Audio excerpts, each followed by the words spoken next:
परमात्मा कहते तुमने उस दरगाह का मैल नहीं देखा, धर्मराज के तिल तिल का लेखा, एक एक पाई का हिसाब आपने चुकाना पड़ता है। और इस जैसे अभी आपको बताया कि पहले इस अज्ञानता में आपने कितनी गलती कर दी और कितने अपराध बन गए। कसाई तक का भी उदाहरण दे रखा है कि सदना नाम का कसाई था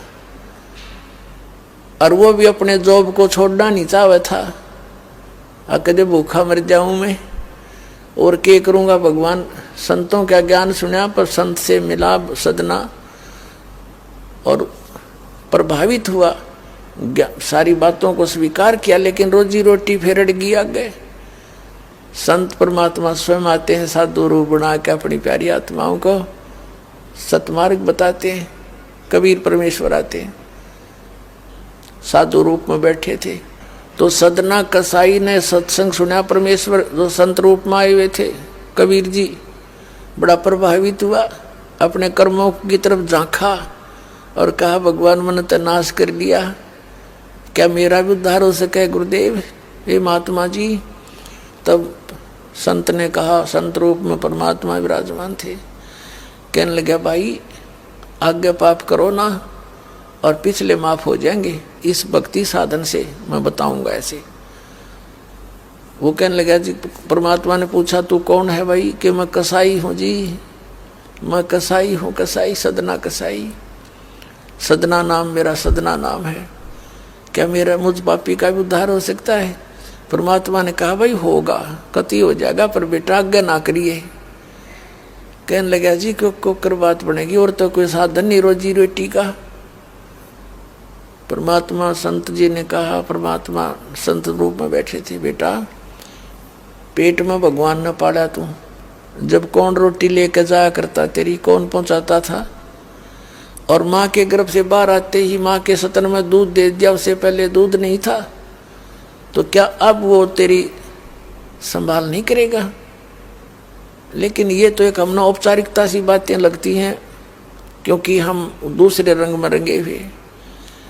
कहने लगा जी मेरा तो काम ना चले, बालक भूखे मर जाएंगे, मेरा तो और कोई काम नहीं, मैं तो नौकर हूँ एक कसाई का, और मन्नत यू काम करना पड़ेगा।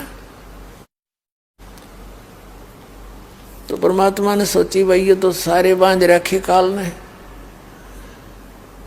कहा, परमात्मा ने कहा बेटा इसने छोड़ दे तू। तो सदना कसाई कहने लगा महाराज ये कुकर छोड़ो, भूखे मर जाएंगे, बालक नाम लेना चाहे उठे नहीं, मेरा उद्धार कर दो गुरुदेव, उद्धार कर दो, मैं तो कति नरक में गया। परमात्मा बोले भाई मैं दोनों बात क्यों करूँगी मेरे। फिर परमेश्वर ने सोचा चल भाई चाह कसूती है इसकी, तो बहुत जबरदस्त इच्छा भगवान में। तो मालिक ने कहा ठीक है बेटा तू यूं करिए, एक अपना लिमिट बना ले कि इससे ज्यादा नहीं बकरे काटेगा, जितनी तू ज्यादा से ज्यादा बना ले, पर रही है वचन पे। अब सदना बोला जी ठीक है। उसने सोचा रोज के 5-4 काटने पड़े हैं, हम बेईमान से। कहने लगा अब जी 100 तो ज्यादा नहीं काटूंगा डेली। परमात्मा बोले अच्छा भाई जाता ठीक है बेटा, देख रही है वचन पे, अकजी पक्का हूं मैं वचन का। चला गया। अब क्या हुआ कि उस शहर में राजा की लड़की का ब्याह हो गया, बारात आ गई, और उसमें बकरे दारू चल रहे। मुसलमान बादशाह था, मतलब मांस तो आम खाते हैं, दारू शराब तो नहीं होगी खैर। अब उसके सदना के मालिक ने आदेश दिया कि सदना बड़ा ऑर्डर आएगा उससे, और भाई ला दिए बकरे, ला कर रख दिए 20। अब 20 काट दिए सदना ने। फिर डिमांड आएगी 20 की, और कहने का भाव ये है कि 100 के 100 बकरे कट गए। और सदना ने सोचा हे भगवान कति पूरी बात बनी, हे भगवान आपने प्रण भी आपने रखा, मेरी तो प्रतिज्ञा भी आपने रखी, मांझ दो के हथियार दर दिए, रहेगी इज्जत आजत, कति नाश हो गया था। इतने में परमात्मा ने क्या किया, एक बहुत बड़े व्यापारी का रूप बना के पहुंच गया सदना के मालिक के पास और कहा भाई मैंने ऐसे ऐसे कांटेक्ट करना, एग्रीमेंट करना तेरे से, रोज के 20, 30, 50 बकरे चाहिएंगे और मैं ऐसे आगे सप्लाई किया करता हूं। तो बड़ा खुश हो गया वो सदना का मालिक कसाई, कहने लगा भाई ठीक है। और वो बोला जी बाकी एग्रीमेंट कराएंगे सवेरे ही, तो मैं थक रहा हूँ, भूख लाग रही है कि मैं खाना खिलाओ और बढ़िया बढ़िया स्वस्थ बकरे का मांस बनवाना। अब कसाई ने आदर किया नौकर के, सदना इधर आ। अब वो सदन कसाई आ गया, हाँ जी कि एक बकरा काट फटाफट। और बड़ा व्यापारी आया है, बड़ा एग्रीमेंट हो गया है, होएगा बड़ी बढ़िया अच्छा। और भोजन तैयार करा, भेज रसोई में। अब सदना के हाथ पैर फूल गए, क्या वाह बात बिगड़ गई भाई, तो ना बनी बात, आज तो प्रतिज्ञा भंग होएगी। अब उसने सोचा कि जब बकरा ना काटूंगा तो यो मालिक नौकरी तो निकाल लेगा,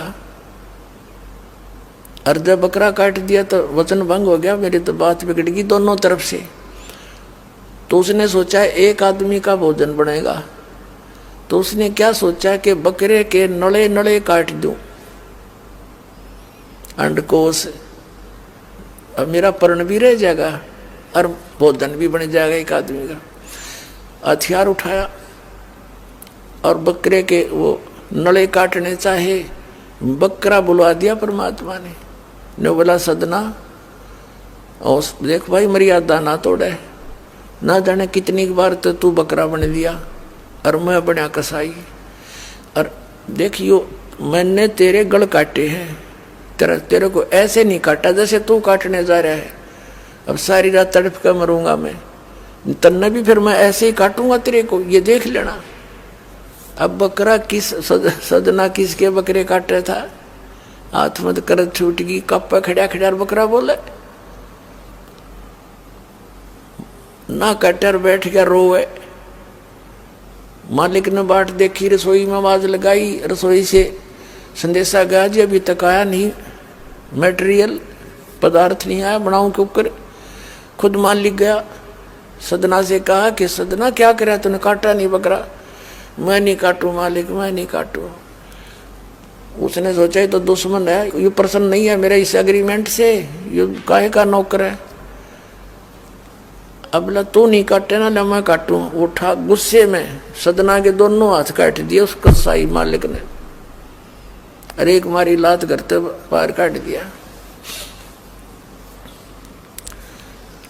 अब जैसे अभी ट्रीटमेंट वगैरह करा करो का, महीने 2 महीने रो पीट कर उन्हें सोची क्या करूं भाई।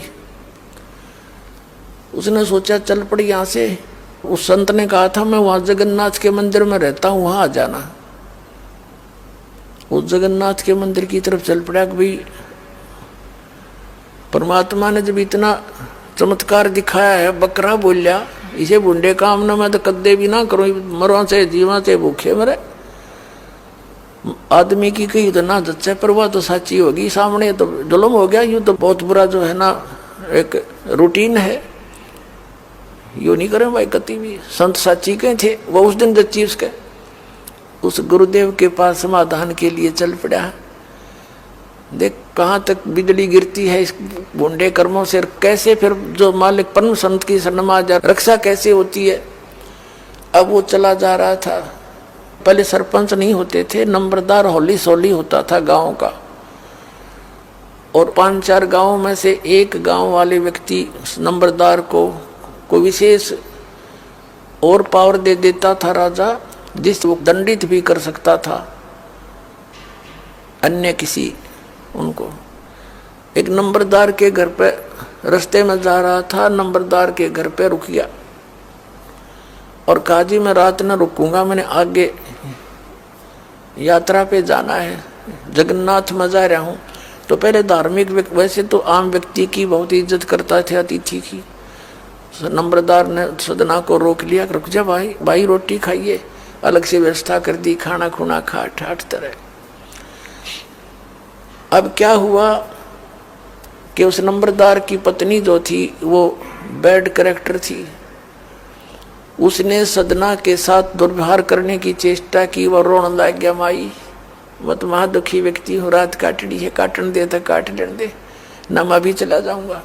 तो उसने फिर शोर मचा दिया।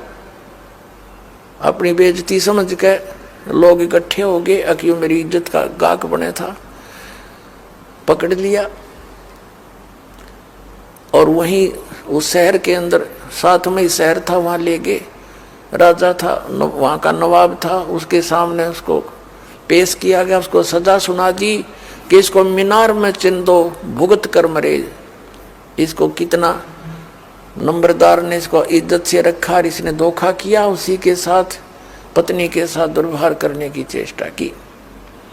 और उसकी पत्नी ने गवाही दे दी, जी मेरे ऐसे ऐसे सतन पकड़ लिए इसने। अब मीनार के अंदर खड़ा करके मीनार चढ़वा दिया, बंद कर दिया। अकाब मर जाएगा, चिल्ला चिल्ला के रो पीट के। तब सदना ने अर्ज करी, है गुरुदेव मैं तो पापी आत्मा था, मुझे तो चाहे इससे बदतर मौत मार दो, लेकिन मुझे ये भगत कहे थे कि मंदिर में जावे ढेड इसे इसके गुरु होंगे, और ऐसा करता था ऐसा करता था। दाता आपके नाम पर बट्टा लग गया, तो मैं तो नीच था, तो इससे भी बुरी मौत मार देते। दाता इस भक्ति की इज्जत रखियो मेरे मालिक। इतना ही कहा था, वो सारा मीनार फट गया और ईंटें उन सरपंच के सर में लगी। उसकी पत्नी के दोनों सतन कट के वहीं गिर गए, खून चल पड़ा। और जिन्होंने ये संदेश सुनाया था, अन्याय का फैसला सुनाया था, उनके सिर में ईंट लगी जा जाके। और देखा इतना आवाज हुई, आसपास सब भागे आए, देखने आए, और सदना के दोनों हाथ पूरे हो गए, कटे हुए नहीं रहे। बोलो सतगुरुदेव।